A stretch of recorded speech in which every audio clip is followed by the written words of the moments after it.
Halo kawan Kaliber, bertemu lagi dengan kami berdua ini di hari Jumat tanggal 5 Juli 2024. Semoga kawan Kaliber tetap sehat dan semangat untuk hari ini dan seterusnya. Saya sapa dulu pengamat sosial politik kita, Mas Indra Karismi aja.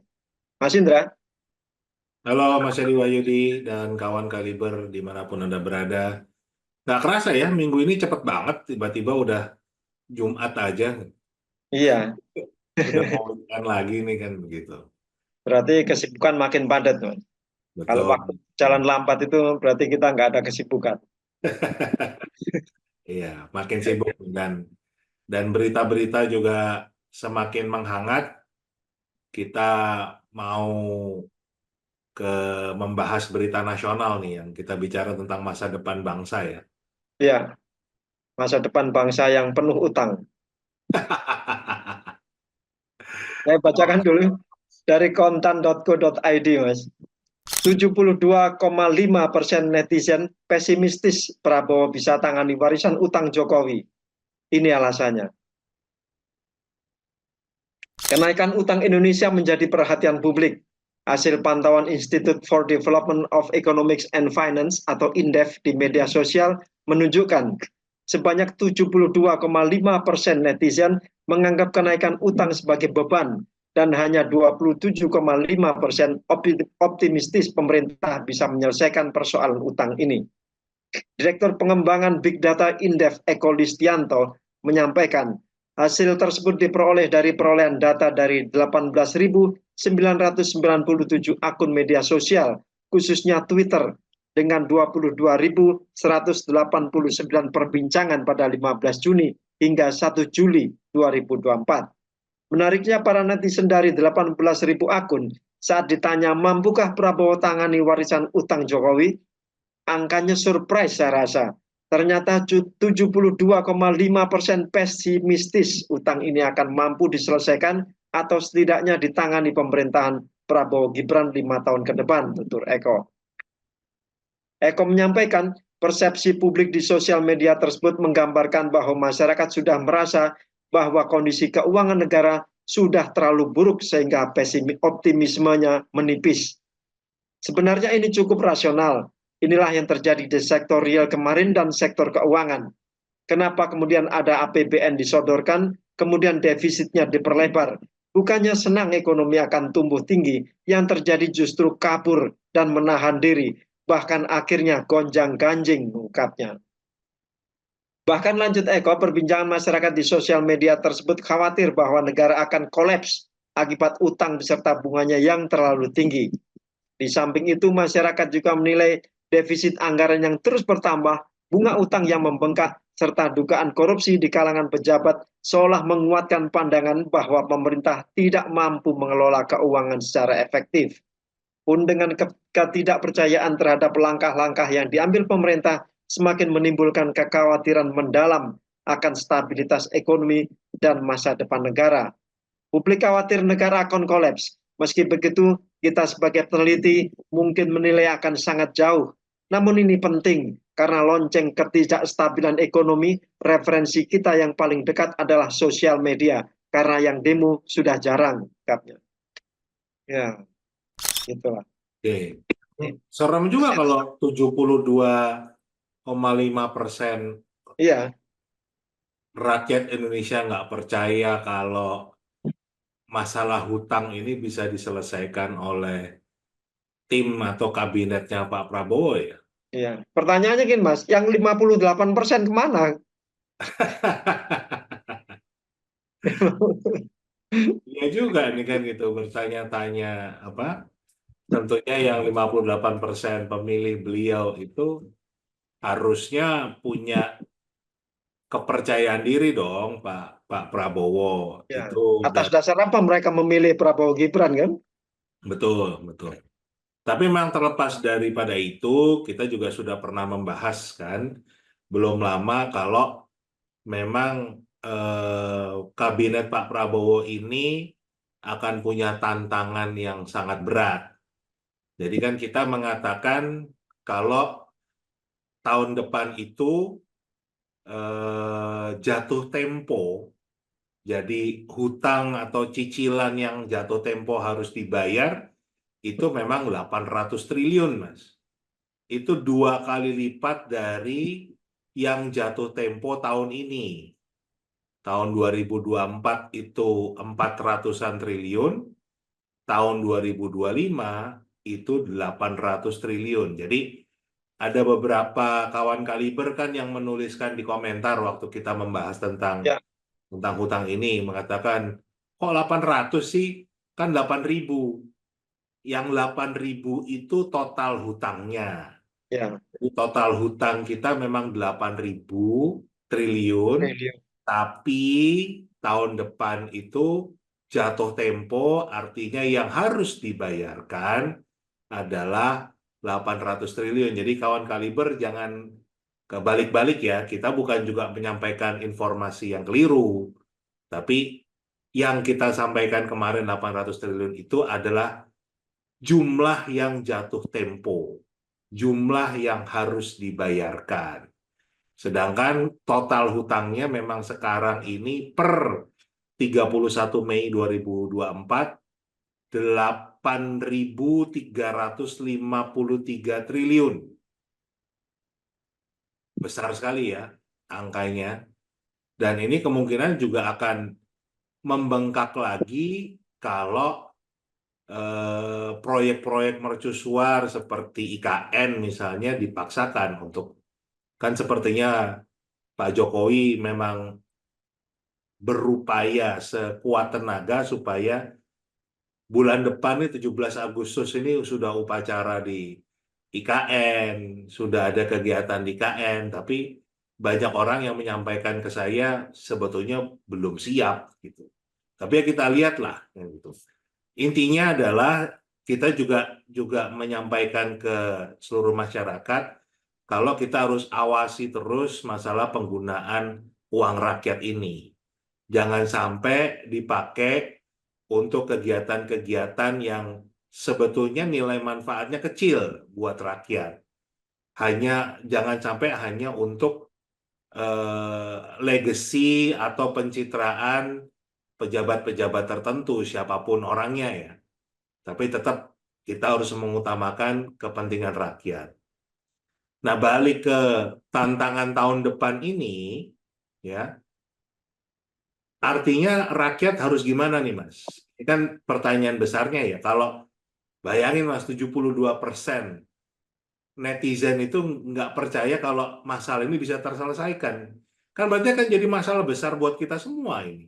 Ya, Bisa terjadi krisis ekonomi, bisa terjadi banyak hal, nggak mungkin negara kalau ada misalnya lah, ini kita tidak berharap ya, tapi ada sebuah bencana atau misalnya pandemi lagi seperti seperti tahun 2020 yang lalu, kita nggak pernah tahu ya, bukan kita berharap, tapi kan kita harus menyiapkan diri untuk hal yang terburuk bisa terjadi. Ini jelas kita nggak punya kekuatan fiskal atau keuangan untuk itu. Kembali yang kita bersama takutkan, tahun 2025 nanti itu timnya Pak Prabowo itu menggunakan pola gali lubang tutup lubang kan gitu. Jadi nanti akan nambah hutang untuk membayar cicilan yang jatuh tempo kan. Nah, itu betul-betul akan menyulitkan anak cucu kita di masa yang akan datang karena betul-betul apa yang dicicil kan, itu adalah sesuatu yang tidak produktif karena hanya untuk nutupin hutang yang lama kan. Jadi itu kan bunga berbunga, Mas. Nah, ini satu hal yang memang kita juga harus awasi bersama, kita pantau bersama. Memang kita tahu mencari 800 triliun hanya untuk bayar hutang itu berat. Apalagi kalau tahun ini perekonomian kurang baik. Kita sudah melihat banyak sekali PHK kan, Mas. ya, Banyak pabrik garment yang tutup, ya kan? Juga bahkan perusahaan-perusahaan unicorn, dekakorn yang dulu menjadi kebanggaan Pak Jokowi juga sudah banyak memberhentikan karyawannya kan? dan itu jumlahnya sangat besar. Nah, kita harus bersiap diri nih seluruh rakyat kalau bisa terjadi krisis perekonomian. Jadi kencangkan ikat pinggang, tabunglah sebanyak-banyaknya, jangan konsumtif, karena kembali kita tidak berharap ya, tapi tahun depan kita bisa mengalami kondisi perekonomian yang berat buat siapa saja. Buat negara berat, buat kita sebagai rakyat juga berat, karena kan bisa jadi akan semakin banyak perusahaan yang gulung tikar, Mas. Semakin banyak perusahaan gulung tikar, ya berarti akan semakin sedikit pekerjaan yang tersedia. Artinya juga penghasilan rakyat juga akan berkurang. Itu yang kita harus menyiapkan diri. Kita nggak menakut-nakuti ya, ini bukan untuk menakut-nakuti rakyat, kemudian bikin chaos, enggak. Tetapi dari kondisi makro perekonomian kita, kondisinya akan sangat berat, jadi lebih baik kita bersiap diri, jangan konsumtif, jangan hedon, jangan pamer-pamer kekayaan, tapi justru menyiapkan diri untuk kondisi yang terburuk, karena kemungkinan itu ada. Ya. Gitu pandangan Kalau saya. kalau kata pengamat politik Pak Faisal Basri, Menteri Keuangannya zaman Prabowo besok ini nanti siap-siap dibenci oleh rakyat karena potong anggaran, ya, dibenci banyak orang karena potong anggaran sana sini, karena sedikitnya ruang fiskal kita. Ini kan lebih memperparah keadaan ini nanti. Yang paling ditakutkan itu justru malah nanti akan ada pajak-pajak baru, Mas. Itu yang ya kita Ya, sudah tahu ya, tahun depan itu pajak pertambahan nilai atau PPN itu naik menjadi 12%. Itu kan berarti harga barang otomatis akan meningkat kan, akan lebih mahal. Nah, yang kita takutkan nanti ada pajak-pajak lain yang juga memberatkan rakyat. Dan kita tahu sebabnya apa, karena memang negara sendiri kesulitan kan dengan pendapatan itu, mengingat juga besarnya hutang yang harus dibayar, yang jatuh tempo ya.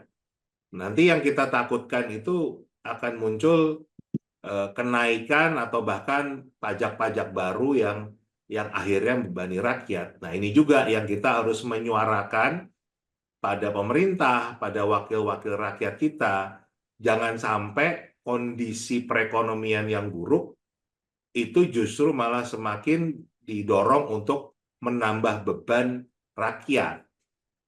Itu yang harus kita wanti-wanti dari sekarang, Mas. Jangan sampai solusinya malah tiba-tiba pajaknya naik semua.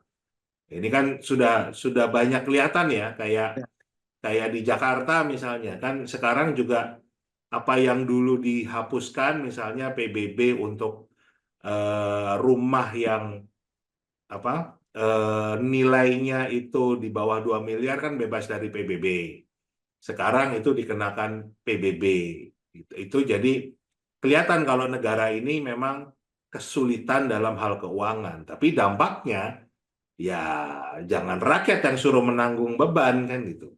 Kita juga harus minta pertanggungjawaban dong dari pemerintah yang selama ini punya hutang sekian banyak, itu hasilnya apa? Yang sudah berdampak secara nyata untuk rakyat apa? Itu yang harus ada pertanggungjawabannya, Mas. Kan gitu, apa? yang dikhawatirkan lagi bukan cuman pajak-pajak yang dinaikkan atau pajak baru, Mas, tapi pungutan-pungutan baru. Kemarin sudah ada tapera perumahan ya.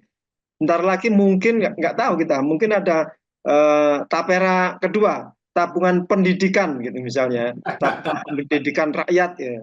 Ada aja yang tabungan eh, apa kehamilan gitu misalnya. Ya ada-adakan semua. Ini yang makin memberatkan rakyat ini. Karyawan-karyawan negeri maupun swasta bisa kena potongan baru-baru lagi nanti. Jangan-jangan kayak di Perancis dulu ada pajak pintu, ada pajak Nah, jendela kan gitu loh. Jadi apapun yang kelihatan itu dipajekin. Itu kan pernah terjadi ya di era itu yang kemudian terjadi eh, gerakan dari rakyat kan menolak itu. Tapi kalau melihat kondisinya, kemungkinan itu terjadi. Makanya dari sekarang kita harus wanti-wanti, termasuk mengingatkan Pak Prabowo dan kabinetnya harus betul-betul efisien dalam mengatur anggaran. Termasuk mungkin bicara tentang janji-janji politik beliau ya.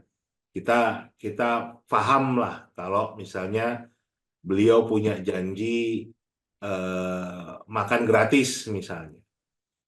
Itu menurut saya sih kalau memang berat kan itu disampaikan saja kepada rakyat secara terbuka ya. Jadi yang kurang dari era pemerintahan selama 10 tahun belakangan ini kan rakyat itu nggak pernah diajak berdialog, nggak pernah dijelaskan kondisi nyatanya itu sebetulnya apa sih. Apakah negara itu memang baik-baik saja atau ada masalah. Itu saya rasa kalau rakyat itu diajak berdialog, diajak untuk ikut berpikir, memang ada rasa memiliki kalau pemerintah ini adalah pemerintahan mereka. Bukan hanya yang tadi Mas, misalnya pemerintahan ini hanya milik 58% pemilih misalnya. Kan nggak begitu. Apapun ceritanya, Pak Prabowo adalah presiden kita nanti setelah Oktober. Jadi bukan hanya untuk para pemilihnya saja, tapi semuanya adalah rakyat Indonesia, presidennya adalah Pak Prabowo, dan kita tentunya ingin pemerintahan Pak Prabowo itu berjalan dengan baik, berjalan dengan mulus, tugas untuk mensejahterakan rakyat, membangun, itu tercapai semua. Makanya lebih baik berdialoglah dengan jujur kepada rakyat.